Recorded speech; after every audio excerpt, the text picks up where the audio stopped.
Alright, hey eavesdroppers. I'm actually making a second video today to, I wasn't going to make this video, but just given in, the whole situation of the whole thing, I feel kind of compelled to make it. I'll give you a little bit of backstory about why I'm making it. So, 3 months ago, I left my hometown and I came to the place where I'm at because of some things that were going on in my relationship and some boundaries that I had put up and had been breached. And so I fulfilled my end of the, I told my person that I would be leaving if he continued the pattern that he had been continuing, and he did so, and so I left and came here. And we've been messaging, off and on throughout the whole thing, as up until about a month ago. And now I'm going to say this. I have, been paying attention, not really stalking or anything like that, but I have been noticing some things along the way that have indicated to me through my own tuition about, some possibilities of a situation that might be going on back home, unbeknownst to me. But I'm pretty sure that I'm on point, with what I was thinking. And so the other day, when I had gotten a text from my person, I can't say that I was too shocked by it, but I hadn't heard from him in a month and a half. And the last message I had gotten from him had kind of indicated that he, thought I was up to some foul something, which I wasn't. And so, but anyways, this was a different message. This was a message that was asking me about a situation involving a car. Now, the only issue that I really had was the fact of the nature of his message was very aggressive and hateful and shitty, and so I know he was upset about it. But and I had actually written out a quite long, very colorful message to send to him in response, which I opted out not to send him because of the fact that it was a pretty ugly message. We'll just put it that way. It was pretty ugly. But I was exactly on point in everything I said. But again, the message triggered me and pretty much confirmed everything I'd been thinking anyway, or everything I had been seeing and experiencing due to certain people suddenly blocking me. Whatnot, and I've had people blocked, and I know that in a previous video I had stated that I try not to block out anybody, close any doorways to people that I have love for, but I did on this occasion for these people, just because of what I felt like was going on, and what, just like I said, what my intuition was telling me.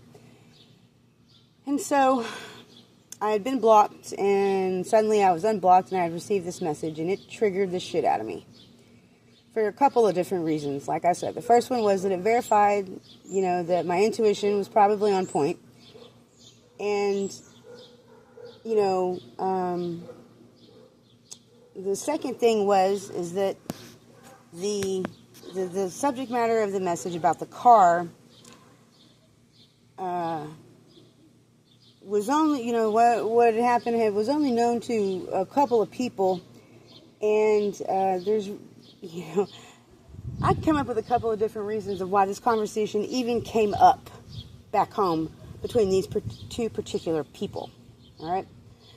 And all of my conclusions came to that it was the story that was given probably an attempt to drive a further wedge in between me and my person's connection, or, dissuade him from, possibly moving forward, in a decision that he was trying to make.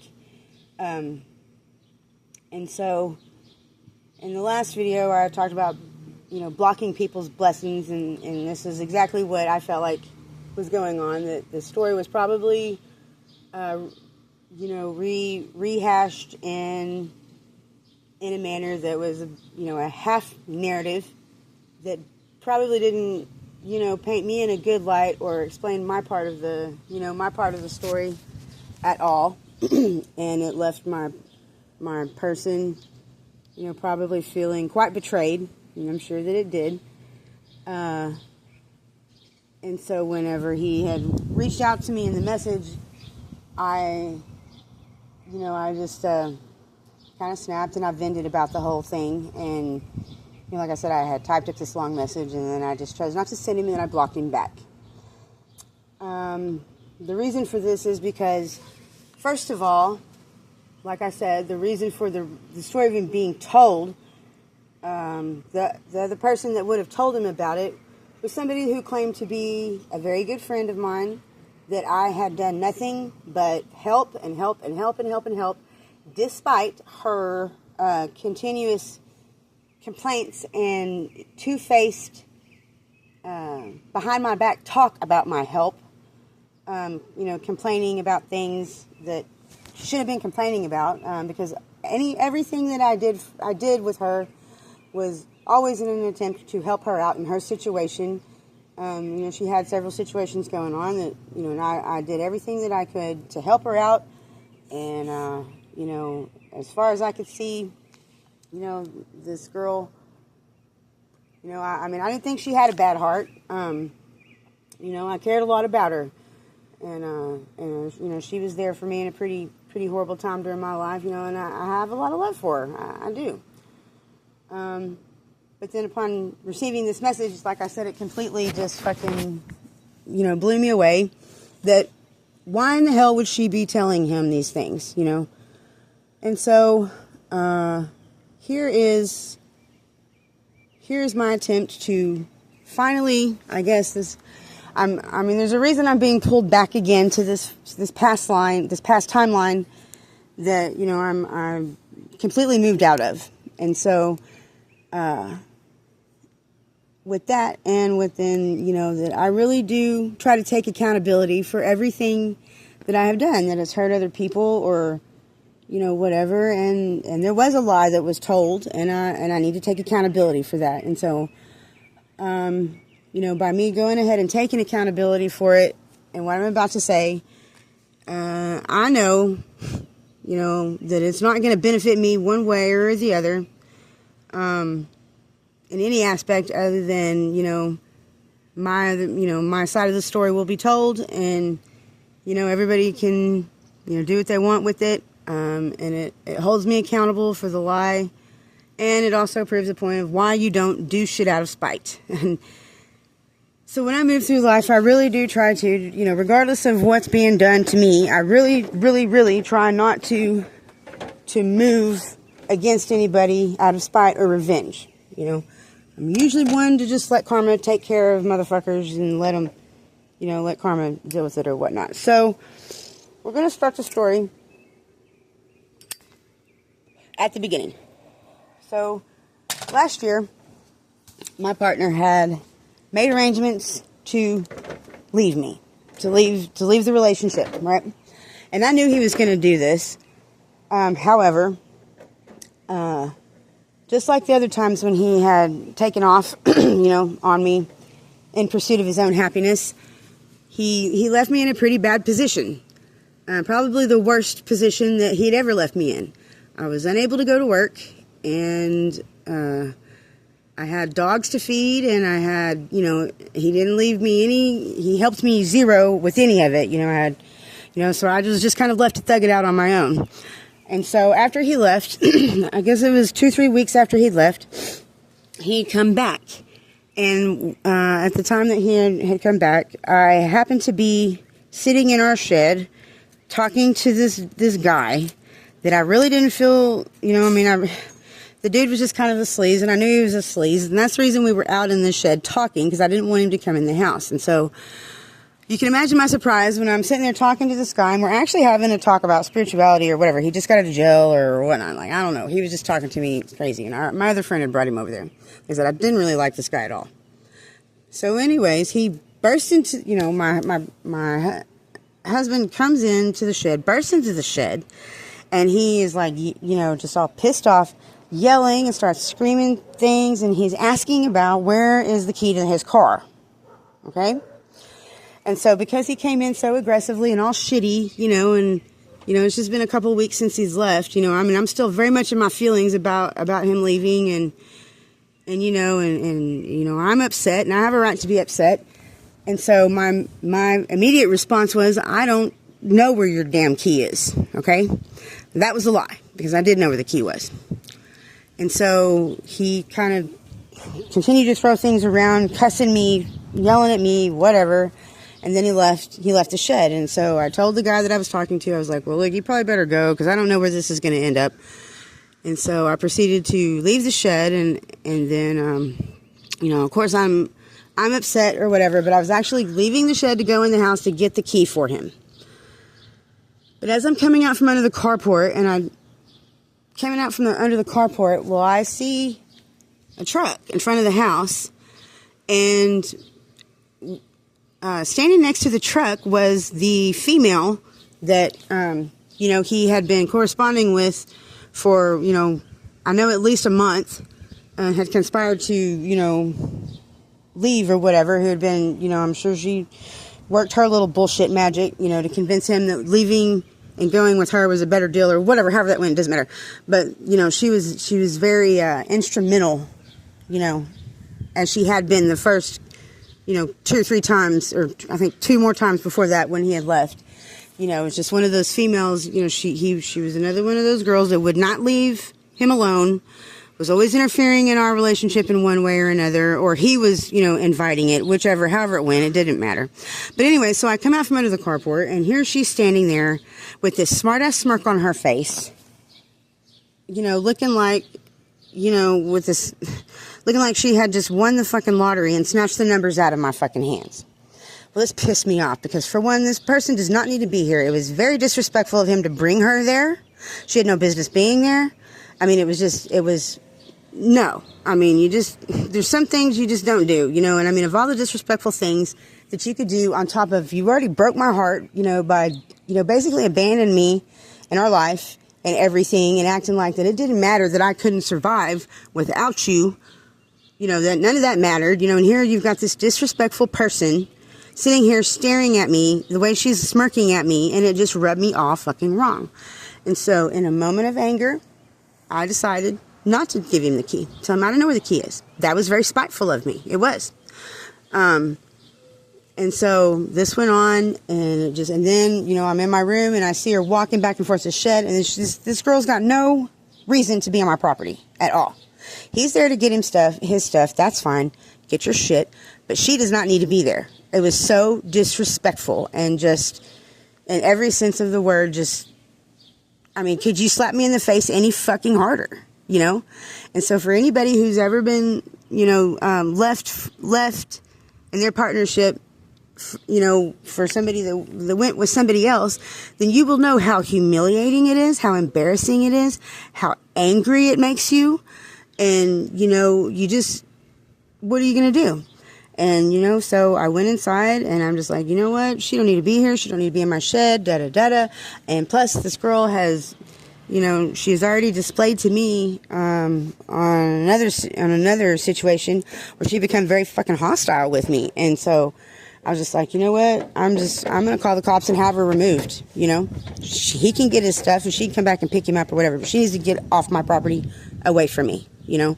And that is reasonable. That is reasonable, okay? That is not unjustifiable. And so I had actually hollered out the window at my person, and I said, hey, you got about 5 minutes to get her off my property, or I'm going to call the cops and have her removed. And he kind of talked some shit, and I was like, I'm not playing. And I actually gave him about 15 before I called the police, and I asked the police to please escort her off my property, which They didn't really escort her off the property, but she had to sit in the truck on the curb, because they had came together, whatever their problem was, it wasn't my problem. I was very upset, very mad, very heartbroken, just pissed, and just, ugh, And so, no, I didn't give him the key, all right? Well, the problem that ensued was that a few days before that had happened, I had some people over to the house that had helped me clean out the carport, and they had started on a Saturday, and they said they would come back the next day, but they didn't come back the next day. Well, then I don't know if it was Monday or Tuesday after that. The city was out there because there's all this freaking crazy shit in my yard, and the city had come out there, and they had actually put a note on my door talking about I got to clean up the yard, and they had tagged the vehicle because it was parked halfway in the yard. I don't remember if it had plates on. I don't remember, but it was parked halfway in the yard. Da da da da da da. And so anyways, they ended up leaving pretty quickly after the cops had got there. They left, and, and that was that. And so the tag on the car said that there was, I had 10 days to move the vehicle. And now what I should have done is just move the vehicle, to be parked somewhere else. And I was actually speaking with another friend about doing this. I was like, well, I asked him, I was like, hey, can I move it over to your house? And he was like, no, my wife ain't going to be okay with that. Da da da da da. And then it all kind of came about that I was like, well, I don't know what to do with this car. I need to move it before the city gets it, because I really don't, want that to go down, because after a few days I'd simmered down and I realized, I should have just whatever, but I didn't. That's not what I did, because I was mad and angry and I was in my little mood of spite. Now, and I'm only saying it like this because I was spiteful in what I did. I did lie to him about the key, but at the same time, he, his movements and his actions, there was no respect for me. So, I tit for tatted it, and, here's the situation I had. And so anyways, it all came about to, where I was in a position to where I needed some money. And so the idea was put into my ear to maybe to sell the car instead of letting the city get it. And I thought, well, you know what? That's kind of not a bad idea, because I need the money. My dogs need to eat. My electricity's got to stay on. I don't have no way to make money. I can't go to work. Blah, blah, blah, blah. And this was in the very beginning stages of our separation and stuff. I was there by myself, like I said, thugging it out. The water wasn't even turned on, I was really struggling, trying to keep everything going, and at the very least, keep my dogs fed. And so what I did is that, through another friend, I had talked to them or whatever, and he was like, well, hey, I'll buy the car. And I was like, okay, well, I was like, well, here's the deal. It doesn't have a title, and so, and I don't want to sell it to you for a whole lot of money, because I would like for him to have the option to buy it back, because it is his car. And this was a really kind of shitty thing that I've done, and so, but as long as he's got the option to buy the car back, then, we can do this, because I really need the money. My dogs need food, blah, blah, blah, blah, blah, and so forth and so on. So it went. And so this is also how I met this girl. Okay. It was, the guy friend's wife. This is how I had met her. And so I had told him, this and that. And I was like, look, it's not registered. It's not anything. So, until that you guys are able to do that, I don't have a title. I don't know if y'all can get it, if y'all can get a bonded title or whatever to the car. I said, I would not drive the car. Okay. Because I wouldn't risk driving the car. And they were just like, okay, it was an agreement, and so I felt half-assed safe that this would be okay. So, I sold them the car, which they didn't even give me all of the money up front for it. They only gave me like $100, and then they nickeled and dimed me the rest of the money. Like, they would bring me like a case of water, or they would bring me, shoot me $20 here. They'd bring me dog food, and this went on until, in fact, I'm not even really sure. I don't even know if they even paid off the whole amount that I had told them. It wasn't much. It was like $300 at the most. And so, anyways, it wasn't too terribly long after this when I was laying in bed one night and the phone rang. I was like, well, that's kind of weird, because nobody calls me that late in the night. It was like, I don't know, probably like 1 o'clock in the morning. And it was the guy that I had sold the car to. And he said, hey, he said, I got pulled over in the car, and they're just wanting to verify that you're the person that sold it to me, and da-da-da-da. And I was all like, what the fuck, dude? And so I was like, yeah, I sold him the car, whatever, told the cops that, whatever. Well, lo and behold, the dude had something illegal on him, and he had their kid in the car with them, through that, but he had illegal stuff in him, so he was going to jail. And, the kid had to be picked up, and they ended up towing the car. And at this point, now I'm wanting to puke, because that was not supposed to freaking happen. People, it all boils down to people and their own god dang agendas. It's like I told them not to drive the car until they got the title. All I had, and I don't remember when I gave them, I had managed even to find the little crumpled up bill of sale out in the shed. Well, I was kind of cleaning up out there. I had found it. And so I had given that to them, but I knew that wasn't going to get the car out of impound. So I was just pretty much fucked, Okay, well, here's the deal, and then, I didn't know what else to do about it, so I was just like, well, whatever. And on top of that, my person didn't even try to come back and get the car by the time that the city was going to pick it up anyway.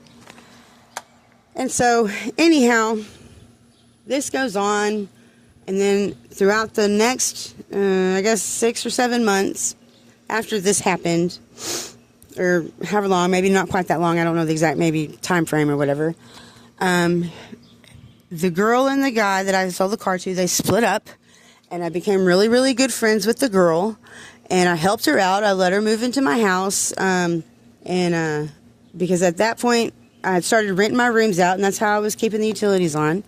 And so I rented her room for super, super cheap, given that there was actually 3 people staying in that room. One of them, which was my other friend that she had hooked up with, that I had actually told her not to hook up. But anyways, that's another story. But that I had hooked, they had hooked up with or whatever. And I'd rented her this room for super cheap, and was letting her and her kids stay there, with this other guy too, because she had this CPS case thing going on now, and I was trying to help her through all of that, and I helped, I did everything I could to help her throughout this whole time, I tried not, and I'm trying not to judge people, and I'm not really thinking too much about the car during all this point in time or whatever. And the only thing that was ever said between me and them about the car is they were just like, well, what do what's going to happen if he finds out and gets mad? And I was like, well, I'll deal with it. I'll handle it. I'll tell him what happened. I'm always going to come with the truth, blah, blah, blah, blah, blah. Okay. This is how it all went down. So, fast forward to, I guess it was about September. Well, my person decides that he's, he messaged me, and we started talking again, because his little thing had left and cheated on him and left him and ghosted him and done all this bullshit to him, and it hurt him a lot, and I could tell that it broke his heart, and so I felt really bad. I didn't feel bad about, I don't know how to explain it. I sympathize with him. I sympathize with him because I had just gone through the same thing that he had, pretty much put me through or whatever. So I sympathize with him, and I kind of, helped him get through it. Or at least that's what he told me, that I was doing, was helping him get through it. And so, we decided to get back together, and he had decided to, move back in to our house and, this and that. Well, so, that had happened, and he asked me one time only, he asked me about what happened to the car. And I kind of hesitated before I answered him. Should I tell him what happened? We had just gotten back together. We were really trying to work on our connection and our relationship. And I knew that it was going to upset him really bad. I knew it was, and I did not want to fight about it, But all I told him was, well, the city got it. That was not a lie. The city did get it. I just didn't go into details about how the city got it, And so, and then just kind of left it at that. And it was never brought up again until now. And so the only people that knew about it were, truly were myself and the dude and the girl, the married couple. We were the only ones that knew about it. Well, like I said, the girl and the married dude, they broke up or whatever. So they weren't together anymore, and he ended up going to jail. And so anyway, so you fast forward to that. So that was the only time that that my person asked me about the car, and that's what I had told him. Like I said, I didn't want to fight. I didn't want to argue. I didn't, because no, I shouldn't have done it. I shouldn't. It was not the right thing to do, but at the same time, if I can't be excused for being in my emotions and doing, this is why I don't like to do shit out of spite. It's just proof to myself why you don't do things out of spite, because it will always come back to bite you in the ass. And so, fast forward to now. So, dude's still in jail, so I'm pretty sure he's not the one that told my person about it.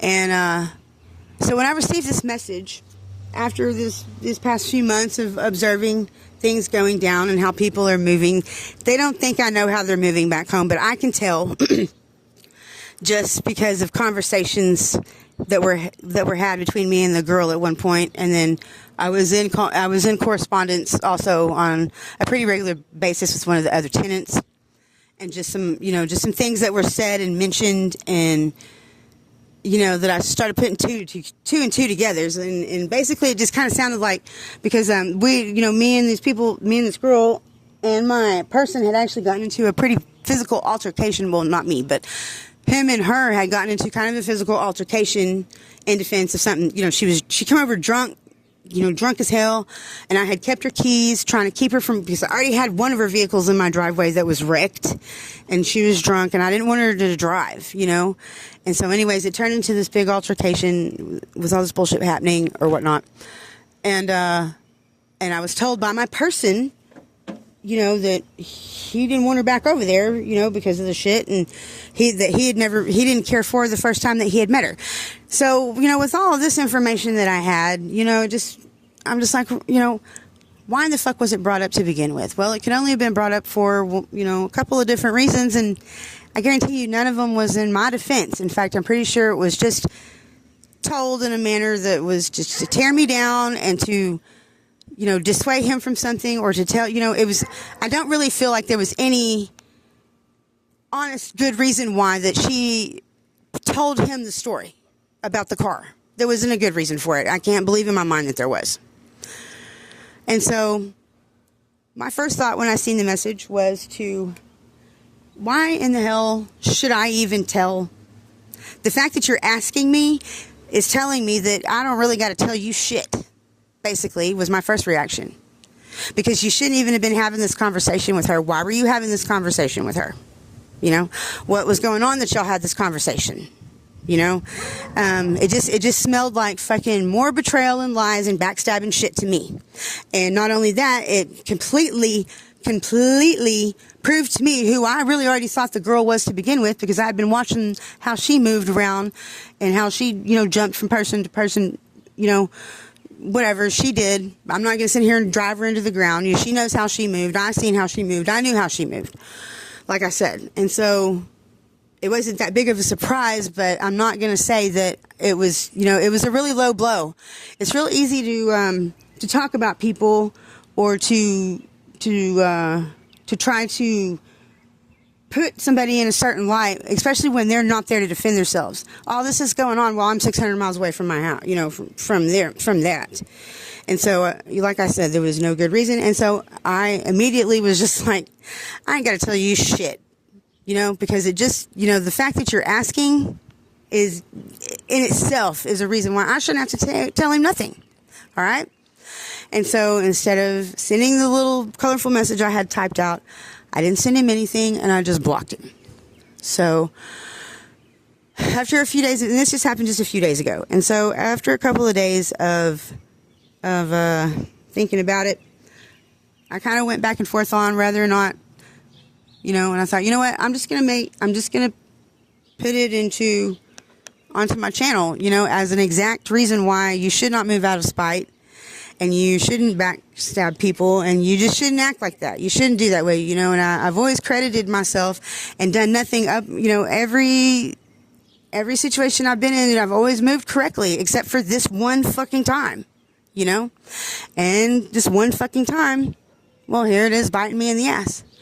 And so, in my attempts to just clear out all that past shit, because I'm trying to disconnect from it and move past it and stop being dragged back into that timeline, you know, I've really convinced myself that I don't care what's going on 600 miles away and the choices that they've all made. You know, I don't care, because I know how everybody fucking moves in that little group, and it's only going to end up in karmic repercussions anyway, one way or another. And, you know, I can't do nothing about that. And, you know, this way I can come clean and I can make a point, you know, that this is why you don't do these things, and that I too am always a victim of my own, you know, villain role.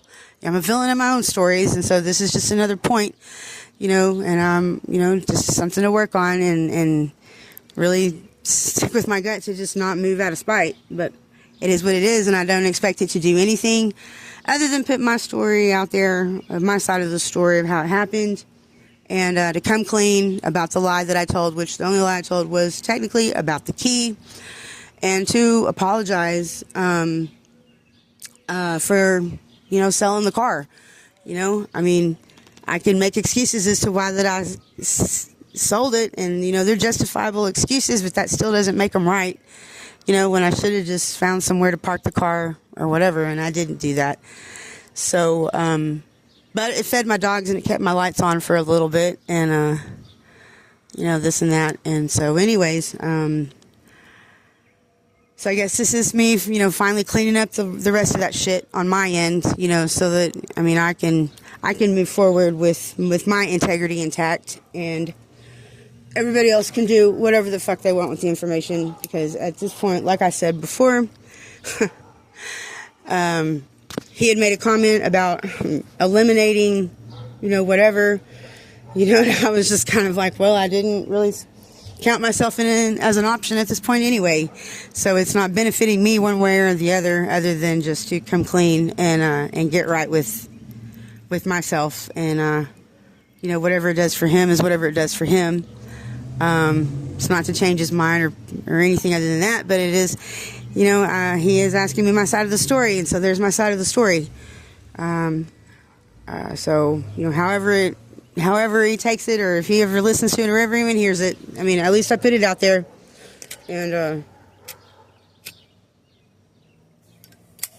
you know, expose people, you know, for what they're really doing, and that, this girl, you know, I really hope that she wasn't what I thought that she would end up being, and she ended up being exactly that, which is a two-faced cockroach. I'm just going to put it like that, is what is really accumulating for me,